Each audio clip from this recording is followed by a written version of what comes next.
यह कविता व्यायाम के महत्व पर जोर देती है और इसे नियमित रूप से करने के फायदों का वर्णन करती है।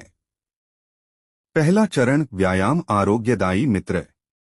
हे ध्यानी ठेवावे सूत्र, आस वैरी मानिला सर्वत्र। सर्वतोपरि व्यायाम हमारे स्वास्थ्य के लिए एक मित्र की तरह है और यह बात हमें हमेशा ध्यान में रखनी चाहिए। आलस्य को हर जगह एक दुश्मन माना गया है, इसलिए हमें उससे बचना चाहिए। दूसरा चरण, व्यायामाविन सात्विक भोजन। ते ही मारी विकारी हों। व्यायामे होय अग्निदीपन, अन्नपचन सहज्य।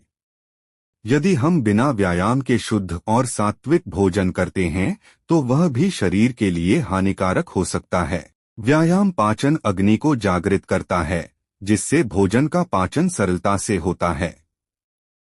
तीसरा चरण, व्यायामे जड़त्व जाई दूरी।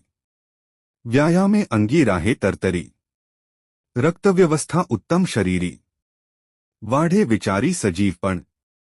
व्यायाम करने से शरीर का भारीपन और सुस्ती दूर हो जाती है।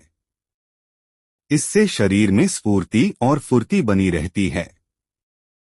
व्यायाम से रक्त परिसंचरण भी सही रहता है और शरीर में सजगता व ऊर्जा बनी रहती है।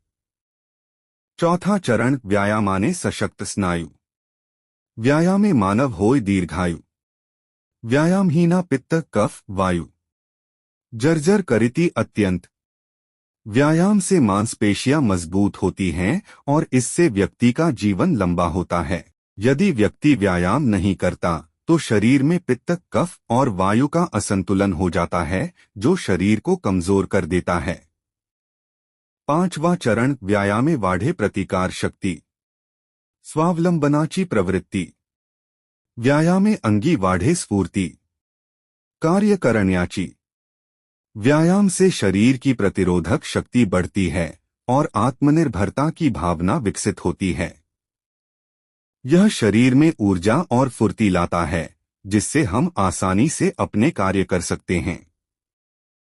सारांश में यह कविता व्यायाम के लाभों का उल्लेख करती है और इस बात पर जोर देती है कि व्यायाम शरीर को स्वस्थ, सशक्त और स्फूर्तिमान बनाता है।